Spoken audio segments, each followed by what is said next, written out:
देवा देवेषु अधिदेवत्वमायन् ये ब्रह्मणः पुरएतारो अस्य येभ्यो नरिते पवते धाम किंचन न ते दिवो न पृथिव्या अधिष्णुषु।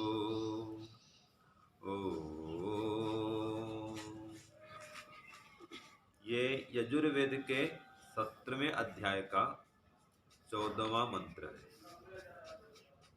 इसमें ऋषि लोपामुद्रा, देवता प्राण और छंद आरुषि जगति का उल्लेख है। तो मंत्र बहुत बढ़िया है। जीवन मुक्त योगियों की महिमा है। जीवन मुक्त योगी कैसे बन सकते हैं, इसके विषय में विचार करेंगे और इसी के लिए ही ईश्वर से प्रार्थना करेंगे। चलिए।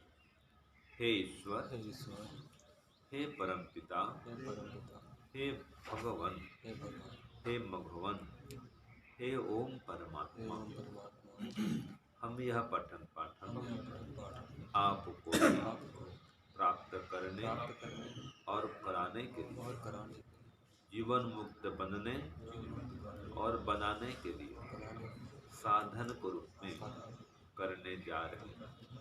इस कर्म को और इसके कर्म फल को आपको अर्पित करते हैं। ओम शांति शांति शांति। सबको सादर नमस्ते। तो देखिए मंत्र में क्या कहा, ये देवा देवेषु अधि, जो देव देवों के बीच में देवत्वम और ऊंचे देवत्व को आयन माने प्राप्त हुए हैं। तो ऐसे भी देव हैं जो देवों के बीच में और देवत्व को प्राप्त किए हुए हैं। ठीक है, तो देव माने विद्वान।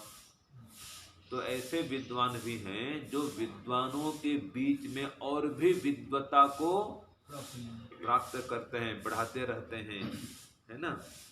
और ये अर्थात जो अस्य ब्रह्मण, इस बृहद संसार के, तो यहाँ पर ब्रह्मण का अर्थ क्या दिया है, संसार दिया है, ब्रह्मांड।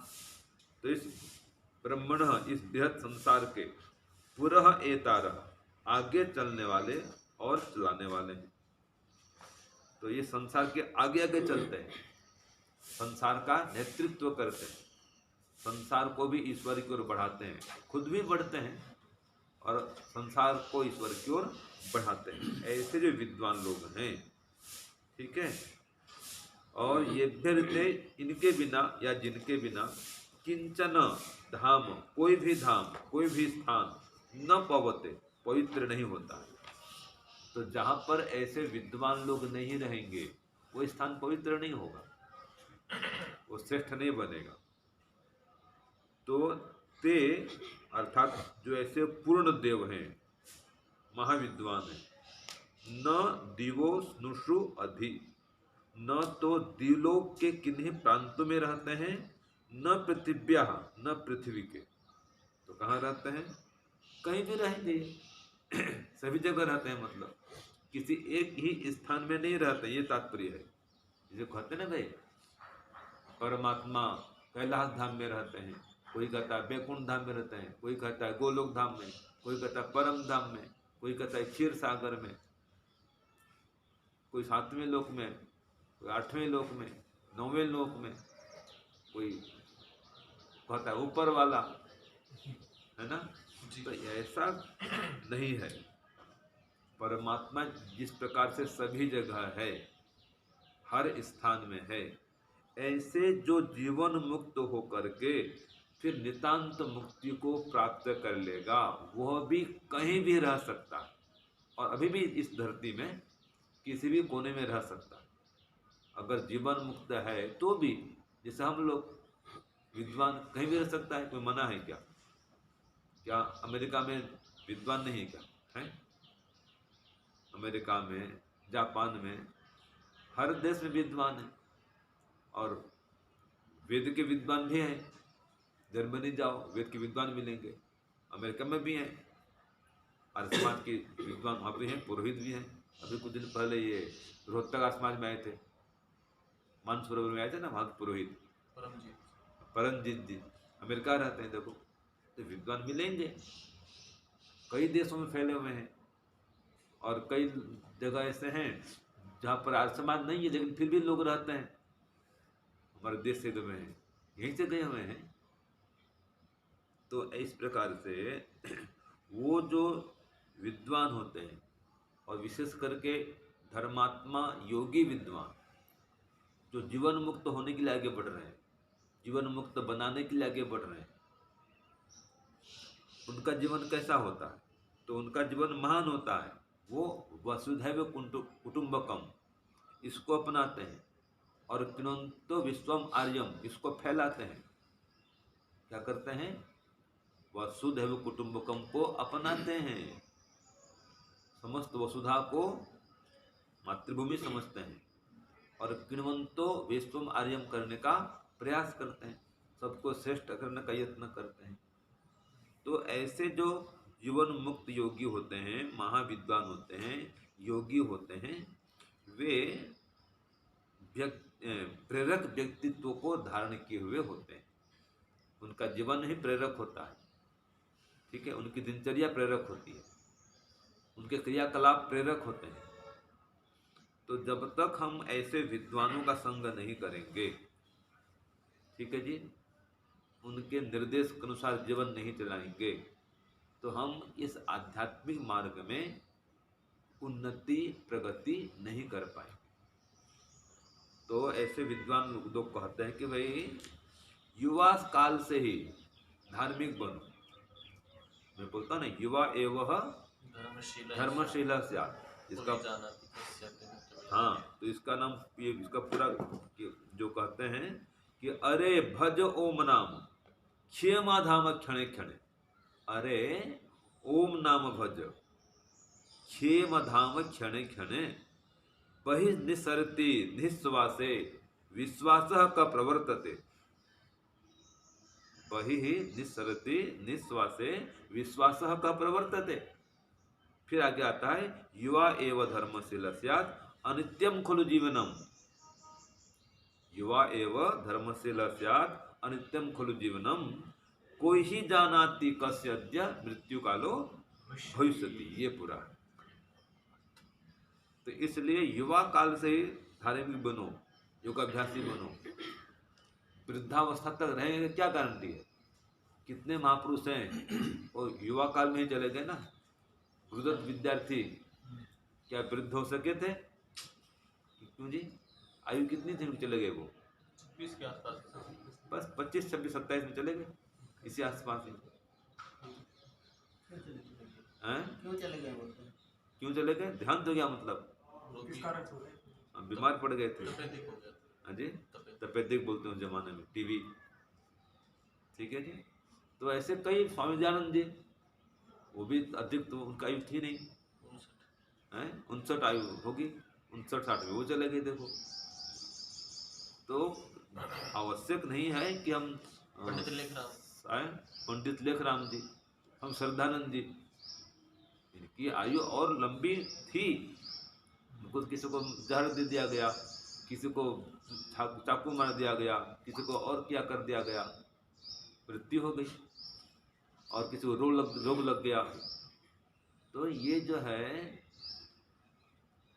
जीवन का कोई भरोसा नहीं है। तो विद्वान गण योगी गण कहते हैं कि भाई ईश्वर की उपासना में मन लगाओ और जान पूर्वक भक्ति करो। जब कल विषय आया था, कुछ लोग भक्ति करते लेकिन अंध भक्ति करते हैं, लेकिन जो ऐसे सत्संग में आएंगे, सच्चे संतों का संग करेंगे, वे सच्ची भक्ति सिखाएंगे, जीवन को महान बनाएंगे। तो हम लोग ऐसे महान विद्वान जो होते हैं उनके संग में आए और स्वाध्याय के माध्यम से, सत्संग के माध्यम से जीवन को महान बनाए। ठीक है जी। जीवन मुक्त योगी हमेशा क्या चाहता है? जैसे मैं जीवन मुक्त हुआ हूँ वैसे अन्य लोग भी जीवन मुक्त बने, ये चाहता है, इसलिए प्रयास करता है।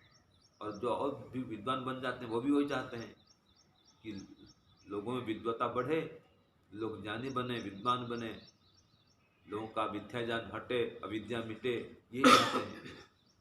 तो अगर हम उनका संग करेंगे तो समझ पाएंगे, फिर स्वाध्याय करेंगे। बिना स्वाध्याय, सत्संग और साधना के कोई भी जीवन मुक्त नहीं हो सकता। ठीक है जी। आपने पढ़ा होगा योग दर्शन के भाष्य में, व्यास भाष्य में क्या कहा है कि स्वाध्यायात योगमासीत, स्वाध्यायात योगमासीत और योगात स्वाध्यायम मासते। तो कहा स्वाध्यायात योगमासीत योगात स्वाध्यायम मासते। अब देखो, अब मुख्य बात है, स्वाध्याय योग संपत्त्या परमात्मा प्रकाशते। तो ये बात है। तो इसमें कहा स्वाध्याय करो और योग करो। इसी योग और स्वाध्याय के बल पर परमात्मा को व्यक्ति प्राप्त कर लेता है। ठीक है जी। तो स्वाध्याय करें, साधना करें। आगे आगे और आता है प्रणव का जप करें। अगर जीवन मुक्त बनना चाहते हैं, इसका उपाय क्या है? प्रणव का जप करें। तो इसी भाष्य में कहा है कि प्रणवस्य जपः प्रणव अभिधेयस्य च ईश्वरस्य भावनम। उसका प्रणव का, ओम का जप करते हुए उसकी भावना बनाए। तो तदस्य योगिनः प्रणवम जपतः, ऐसे प्रणव का जप करने वाले योगी का कितना स्पष्ट कहा कि तदस्य योगिनः प्रणवम जपतः प्रणव अर्थम च भावित भाव्यतः। प्रणव का जप भी करेगा और प्रणव के अर्थ का चिंतन भी करेगा तो क्या होगा? एकाग्रम चित्तम संपद्यते, उसका चित्त एकाग्र हो जाएगा। एकाग्र होना मतलब समाधिस्थ होना। तथा चोक्तम ऐसे कहा गया है। क्या कहा है? देखो, सय्यासनस्थोथ पथि व्रजन् वा स्वस्थः परीक्षेण वितर्क जालः संसार बीज क्षयमीक्षमानः स्यान् नित्य मुक्तो अमृत भोग भागी। ये लक्षण है जीवन मुक्त का। जीवन मुक्त कैसा होता है? तो सय्यासनस्थ अथ पथि व्रजन् वा, चाहे सैया में सोया हुआ हो, बिस्तर पर लेटा हुआ हो, चाहे पथि व्रजन् वा, पथ में जा रहा हो, कहीं जाना न कर रहा हो, भ्रमण कर रहा हो, घूम रहा हो, चल रहा हो, फिर रहा हो, तो भी वो स्वस्थ अपने आप में परमात्मा में स्थित रहता है, वितर्क के जाल से पृथक रहता है। जो वितर्क आते हैं संसार में, इसको वो, ऐसे योगी को वो वितर्क बाधित नहीं कर पाते। तो ऐसा जो योगी है वो संसार बीज क्षयम इक्षमान, संसार के बीज का क्षय को देखते हुए। संसार का बीज क्या है जी रुपये जी? संसार के बीज के क्षय को देखता है वो। संसार के बीज अविद्या, अविद्या तो संसार में आएंगे, तस्य हेतु विद्या, तस्य हेतु अविद्या। तो संसार का बीज होता है, अगर बीज है तो वृक्ष बनेगा, अविद्या तो संसार में आएंगे। तो इसके क्षय को देखता है वो कि मेरी विद्या नष्ट हो रही है, खत्म। और ऐसा जो योगी है अमृत भोगभागी, नित्य मुक्त होता हुआ अमृत आनंद का भागी होता है।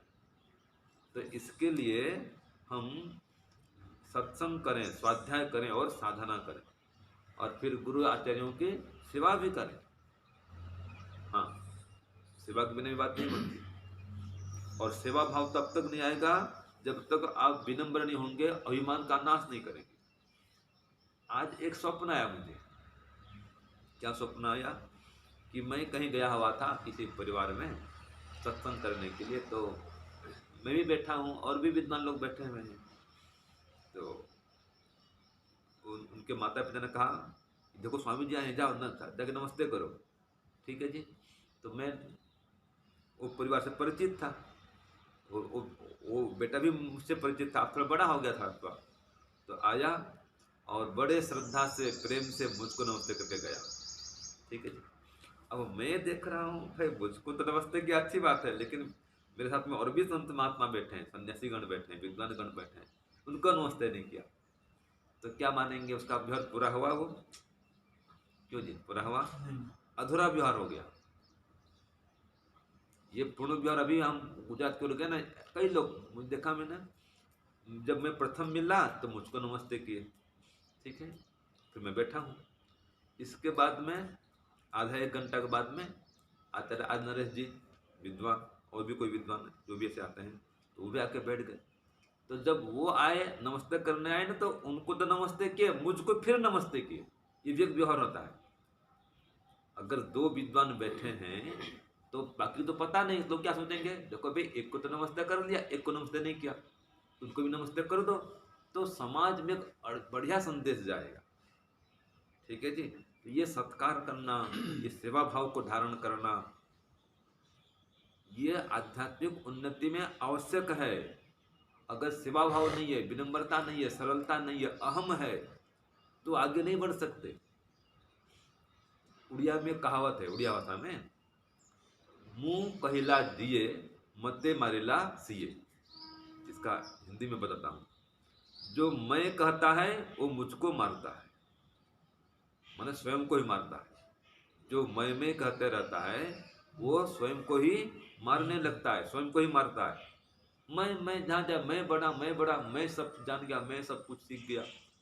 तो जो मैंपन में आ गया, अहंकरोति, यह जो मैं करता है वो स्वयं का ही नाश करता है। तो उसकी आगे उन्नति प्रगति रुक जाती है।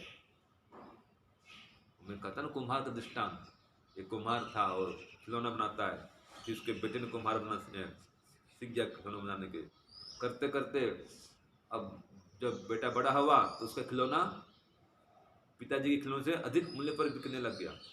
तो अहंकार करता है कि देखो पिताजी, मैं अब इतना बड़ा हो गया ना, मेरे खिलौना भी कितना बिक रहा है, आपसे ज़्यादा मूल्य हो गया।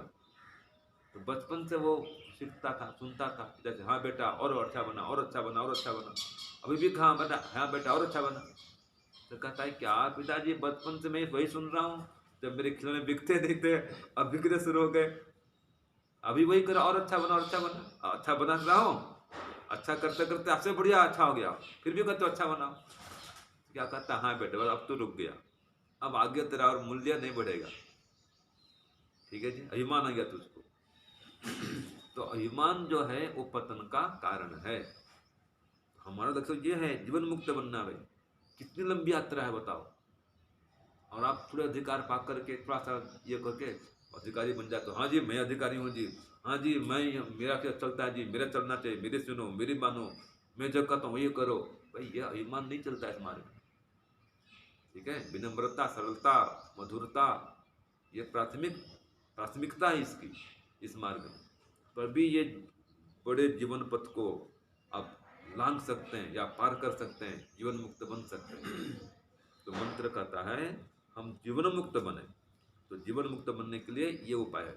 वहाँ भी आपने पढ़ा होगा, सांख्य चौथा अध्याय में आया ना, श्रद्धा पूर्वक गुरु जी की सेवा करो, सेवा से, समर्पण से उन्नति होती, विवेक की प्राप्ति होती। तो जहाँ श्रद्धा और समर्पण में कमी आई, समझो आपको विकास नहीं होगा। तो जितने विद्वान आते हैं सबका सत्कार करो, सम्मान करो। यहाँ नमस्ते करते हैं प्रातः काल में, और मुझे नमस्ते तो किए और कोई विद्वान है उनको नमस्ते नहीं किए, अच्छा व्यवहार थोड़े है, अच्छा व्यवहार नहीं है। सबको नमस्ते करो, आपसे बड़े हैं, वरिष्ठ हैं, आचार्य हैं। तो ये सामान्य ज्ञान है, ये अधिकांश गुरुकुलों में बता रहा हूँ। जहाँ कहीं भी कोई भी विद्वान आए, घर में भी आए, संस्थान में आए, गुरुकुल में आए, आश्रम में आए, जहाँ भी आए, ये व्यवहार होता है कि अगर आप आपके गुरु जी को नमस्ते करते हो तो पास में जो अन्य गुरु जी हैं उनको भी नमस्ते करो। ये सिद्धांत है, नियम है, याद रखो, यथा योग्य नमस्ते करो। ठीक है जी। अपने माता पिता को प्रणाम करते हो, अच्छी बात है, और किसी के माता पिता हैं क्या उनको प्रणाम नहीं करोगे? करोगे। चलो अपने माता पिता को पैर छूओगे, उनको हाथ तो जोड़ो कम से कम, ये व्यवहार है। ठीक है जी। आपके यहाँ कोई मिलने आए तो उसमें आपके माता पिता भी हैं, आपके पिताजी आए, माता जी आए, मौसी आई, और पड़ोस के भी दो चार लोग आ गए, तो क्या खाली माता पिता को नमस्ते करोगे या सबको नमस्ते करोगे? सबको करेंगे, माता पिता को पैर छुएंगे, तो बाकी लोगों को कम से कम हाथ तो जोड़ेंगे। क्यों जी, ये नियम है कि नहीं है? ठीक बात। तो ये सिद्धांत आप पकड़िए, तो परमपिता परमात्मा आपको विद्वान बनाए। इसके लिए आप अपने अंदर विनम्रता, सरलता और मधुरता आदि आदि गुणों का समावेश करें और जीवन को सफल करें।